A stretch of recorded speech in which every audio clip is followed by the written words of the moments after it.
Yeah, I think divorce comes up in everyone's mind, or at least people who are At some married. point or another, yeah. Yeah, like just playing it out, like what would it look like? Like if you're not having an argument or a fight enough to make you at least think about it, then I don't truly believe you have a great marriage. Then you're just sedating. Yeah. Yeah. Hi, I'm Dave Tina. And I'm Angie Tina. Welcome to the 10-Year Marriage Podcast. On this podcast, we answer the question, what if your marriage came with a 10-year contract? How would you show up if there was a deadline in your relationship? What would your life look like in the future? And how would you recommit every day? Come with us on this journey as we navigate as partners, entrepreneurs, and parents in this big life we've created. What's the conversation? Like if one person is thinking about divorce, this isn't working for me anymore, I think I want a divorce. It's got to be like that, right? You would think. I mean, you would think that the other person would be expecting it in some way, like not feeling the connection. I mean, I'm sure there are cases where it definitely is like, it's a slap in the face. Like somebody's like, wait a minute, what? I thought we were great. Like, how did this all happen? From? Yeah. And I think that happens probably a lot in people cheating and things like that. So let's set the frame. Mm-hmm. The conversation you should have, the conversation you need to have before you have a divorce when you haven't cheated. Yeah. Right? Because it's one thing to be like, oh, I'm seeing someone. Because I think that's a whole different game. Yeah, agreed. Right? Yeah. I mean, general unhappiness in your marriage.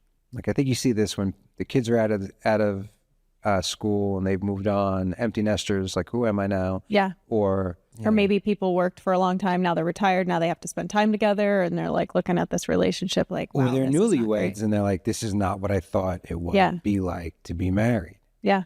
I think you have to have some clarity. I think the first conversation you need to have with the person you need to have it with is yourself. Why do I want a divorce? What do you think most people's answers are? I think most people project to the other person. This person's not showing up for me. I don't feel loved. I don't feel desired. I don't feel like, they're showing up.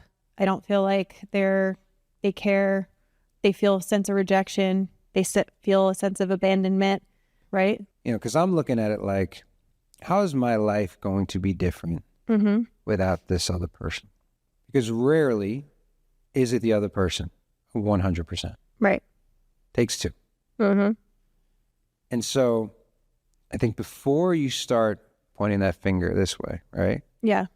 You need to take a little inventory, have a truthful conversation with yourself. Most people aren't willing to do that. Right. I think it's important to have the conversation with yourself 100%, but I also think it is important to get a third-party feedback. That's not your significant other, and that's not just your best friend. That's hard. That's third-party feedback. If I was contemplating getting divorced, right, and I was like, this is just not working out, of course I would have conversations with my friends first, right? Mm-hmm. But my friends are always going to side with me most of the time. Yes. So it's a biased opinion. So if I was really looking at it in like, hey, I don't want to get divorced, but like I feel like it's the next step, I think it would be important to have a conversation with a professional in some way, like a healer or a therapist or somebody that could give some light and give some clarity around the things that I was feeling. And some, like you've helped people that were on the brink of divorce and help them look at their relationships and go, holy shit, like we're not the only ones dealing with this. Because I feel like a lot of people in relationships that aren't going well feel alone or feel like they have major problems that other couples don't have or that they can't get past. And it comes back to the truth conversation, whether you're willing to have that with yourself or whether you're willing to have somebody kind of hold up a mirror and be like, are you really telling the truth? I think people are jumping over a lot of steps between this is what I expect our marriage to be to I think I need a divorce. Yeah. Like there's so many conversations and so many actions that could be had prior to that. And instead of being like, I can exhaust every other option possible, including and starting with going internal first, I'm just going to jump to the easy way out. Because that's where we got to. We got to the point where the easiest way out is to avoid and ignore and just throw in the towel. Mm-hmm. So when people ask me, I'm always like, do I have your consent? Because if you ask me a question, we're going to get into truth very quickly. Mm-hmm. And in that truth, I'm going to then start with you, right? Because what we usually find triggering in other people is what we are projecting onto them. It's usually us. And it's like, it's hard to really feel that, like, oh, that person's an asshole. Well, something about that person is reminding that you're an asshole. Right. Nobody wants to say that. It's mirrors, right? Yeah. So if you're having a problem with somebody else, you're like, uh-oh. If you're not feeling love, and this is simple, but really get into it for a second, like feel what I'm saying, is if you're not feeling love, what most likely is happening? You're probably holding back and not giving love. You're not giving love. I think divorce is like we're searching for somebody else to solve our problems. Like we're giving up control. Mm-hmm. Every time, I've only been to therapy twice, with couples therapy, with you and Nikki, who I dated for a long time. Mm-hmm. And in both instances, it was kind of like, this is me paraphrasing, it was like, go work on you first before you come here. Right. Like you're bringing and it just depends, like whose turn is it to feel like shit today? Right. Like it's either my turn and I feel attacked, and then the minute the other person's turn, you're like, yay, I'm free. And all I'm taking is like, it's like we're doing individual therapy in front of each other. Right. Totally. I think the first conversation of truth is like, should you be judging somebody else, or is it really something that you have to do work on? Right. And then what I say is, if the best version of the person you love showed up, and the best version of you showed up, would you still love each other? Mm-hmm. Most of the time, at first, it's like, no, that's how deep they get. They're like, nope. I'm like, really? You're telling me you've given all this time, you fell in love with this person, a version of this person that you don't think they can get to anymore, right? And so you're really falling out of your love with yourself. And like, that's when it gets, the vibrational frequency of it is like, it's completely off. Because somebody could be vibrating high, someone could be vibrating low. Usually in this case, both people are vibrating at a very low place. Yeah. Yeah. And they're probably dealing with unresolved issues. The same fight's probably coming up multiple times. You know, they're never resolving that, or they're never having a safe communication about that issue, right? Where they feel secure and safe and can have the conversation and speak their truth without the other person feeling attacked. Yes. Or feeling like the other person's going to reject them. I mean, a lot of the times when we've dealt with it in our relationship, I mean, it's been to the point where one of us isn't feeling desired, right? And the other person is either in their own head or doing their own thing, focusing on something else. And in our case, like a lot of times it's been like, oh, well, I didn't know you were feeling like that. Like, thank you for letting me know, because I was just focusing on something else. Yeah, the communication completely, it's not even like the real communication. Yeah. Because you could talk without talking. Right. You could spend time with someone without actually being present. Right. Right. And so it's easy to say it's a conversation of truth, but if you're willing to go there, you got to be willing to take it too. Mm-hmm. And then it's like, you got to start remembering that this isn't a war. Like when we get into this, your shield goes up and my sword comes out. Right. And like you use your shield as almost a weapon. And the more the shield goes up, the more I start hacking away with the sword, just hacking away. And that makes your shield go up even more. And I start hacking even harder. And it's like to the point where it's just all out warfare. Yeah. Rather than be like, I got to put away the sword and you got to take down the shield. And then you got to hold space. Yep. It's one of those things. It's tough to talk like this. Like, here's what I'm feeling. And it's, I've noticed we've gotten good at this, or at least I have. Here's how I'm feeling. And I'm sure it's because of this abandonment issue or this rejection issue, or because I'm going through something in my life. I feel like I am showing up to this situation in scarcity or in rejection or whatever. That being said, I also feel like you aren't communicating with me. So it's like, it's this weird thing because we've talked about the attachment styles, but it's like, I want to be vulnerable, hold space and honest, but at the same time, hold you accountable to you being vulnerable, holding space and being honest, so that we can both get to this place stripped down in honesty and both owning our shit. Mm-hmm. And then it becomes this like empathy for each other, understanding and communication, rather than keeping score and who's going to fucking win. And attack. Yeah. And attacking each other. Yeah. And it's interesting because when you're bringing up all this, I'm going, how many, and it's hard for us because we've never gotten divorced, right? Yeah. So I'd be so curious to have conversations with couples that have gone through this process. I mean, my godparents literally remarried each other like twice. Yeah. Like they were married, they had 2 kids, they got divorced. She had a kid with somebody else, they got remarried. That's very unique. But it'd be so interesting to have the conversation with them. Like, how did you rekindle this? Like, how did you guys like have this conversation again? Like, no, I really actually do love you and I want to be with you. Or how many people have had conversations about divorce and recovered? Yeah.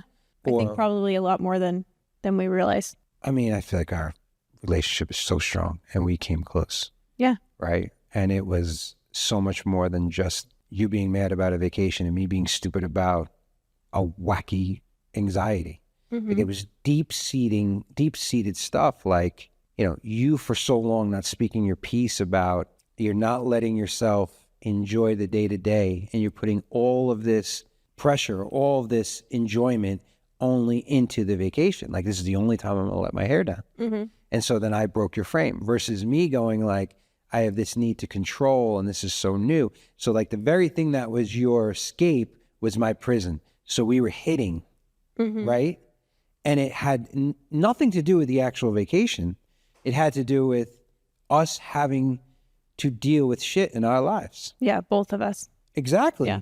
I went from like, oh my God, I don't want this woman to divorce me. Then, holy shit, if she's going to divorce me over this, then screw her.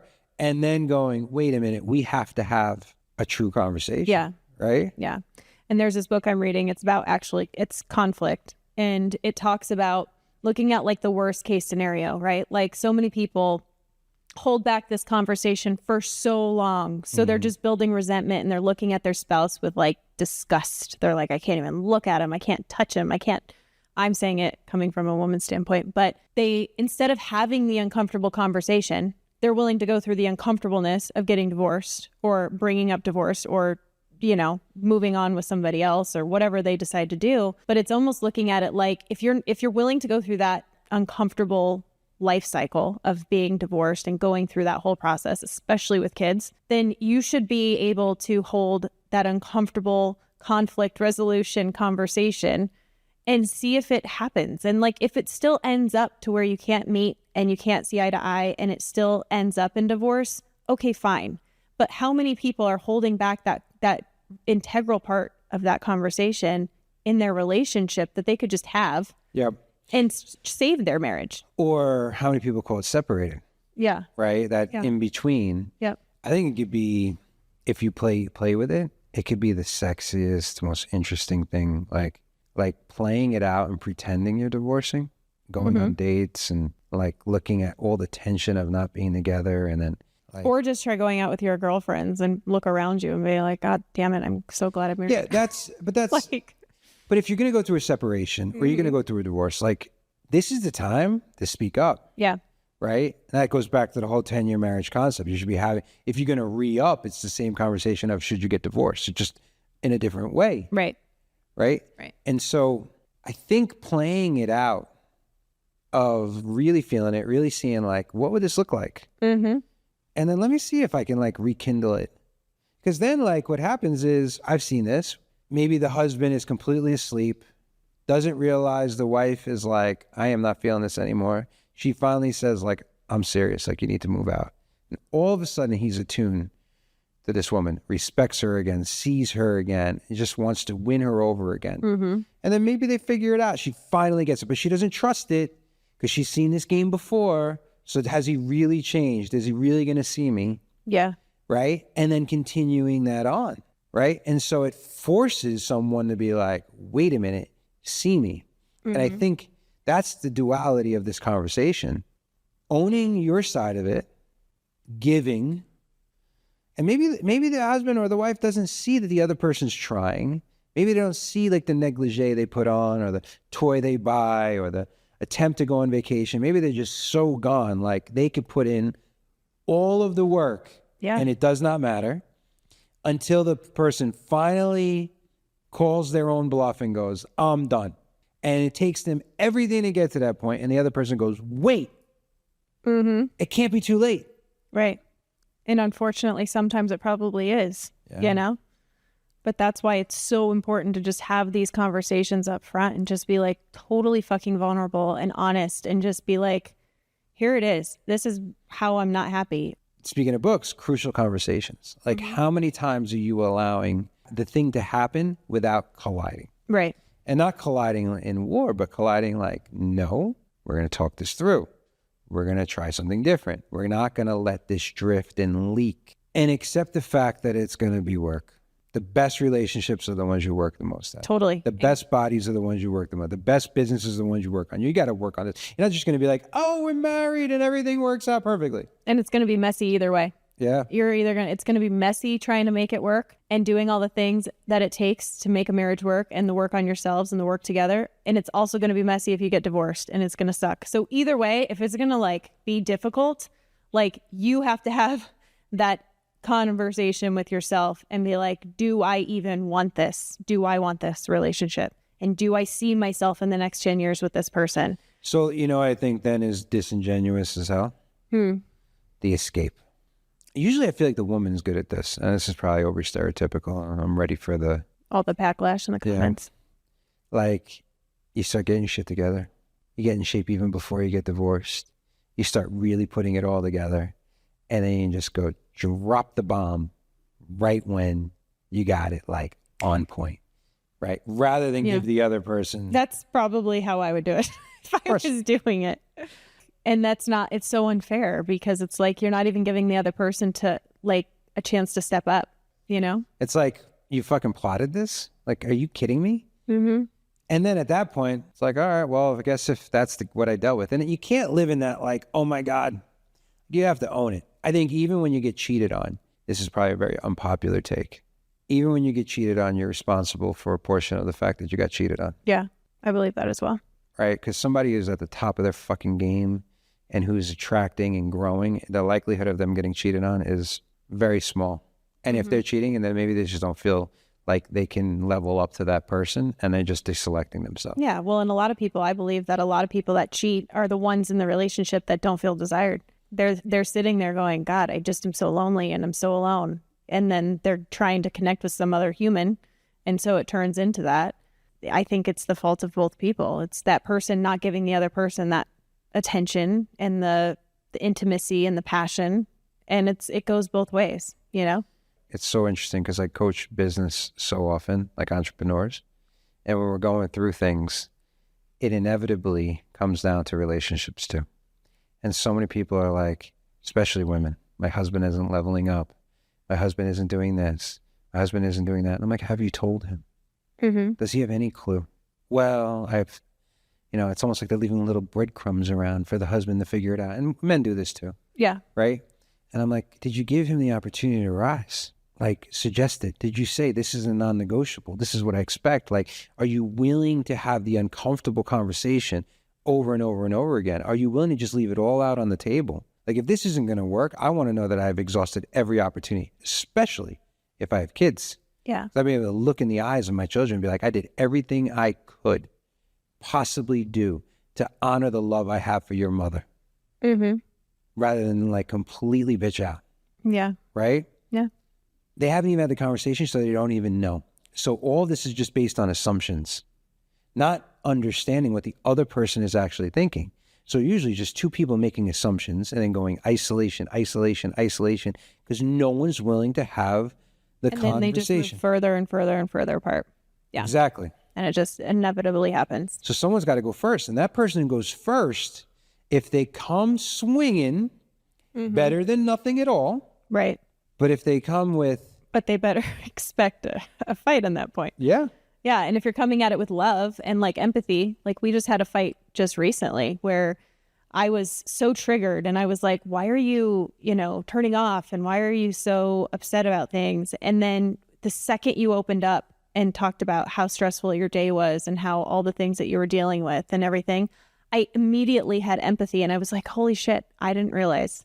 Like, then I had empathy for you and compassion and was like, I want to help you. I don't want to make it worse. I want to actually be there as your partner and help you through this.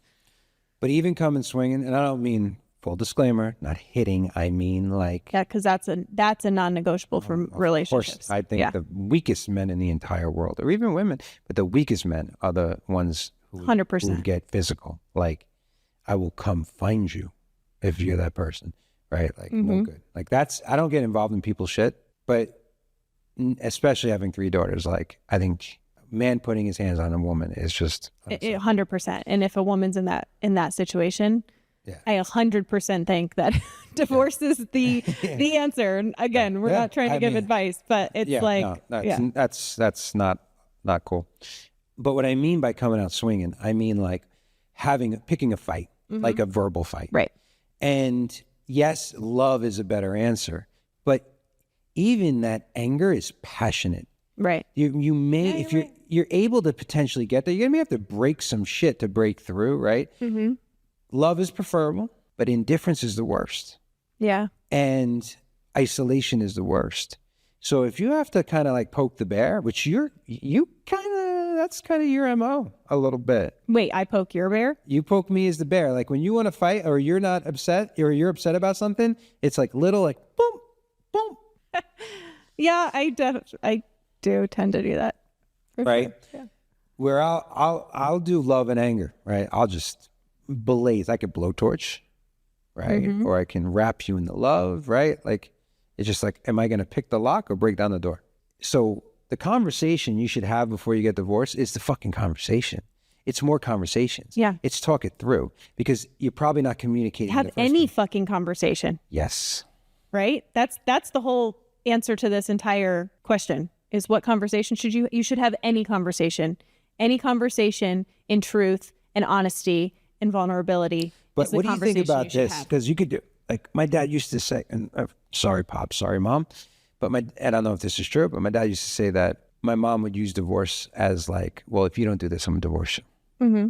And I'm like, oof, I don't know if like if you use that on me, I'd be like, okay, well then fucking divorce me. You know what I mean? Yeah. Like, I don't know if I would weaponize it like that. I don't think that's probably the best way of going about it. I think though there needs to be like, we need to address this. And I'm willing to go to the ends of earth to figure it out, but you got to meet me there too. Yeah, 100%. You know, and I think that's laying down the sword. Yeah, I think that's what it comes down to is just being able to have the conversation, be the one that's willing to put in the work, meet the other person there. And if the other person doesn't show up, like you said, all the time, and you've given advice to our friends and our family, at least you can say you tried.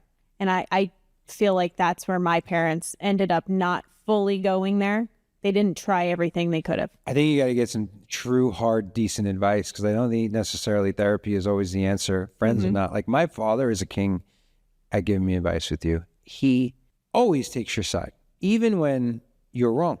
Mm-hmm. Because he never wants to be the father that's like, you're always right, Dave. Like he's like, well, maybe. Look at it from her perspective. 100%, which is very effective. Yeah. You know, and he doesn't want me to be weird with you, and he doesn't always agree with you.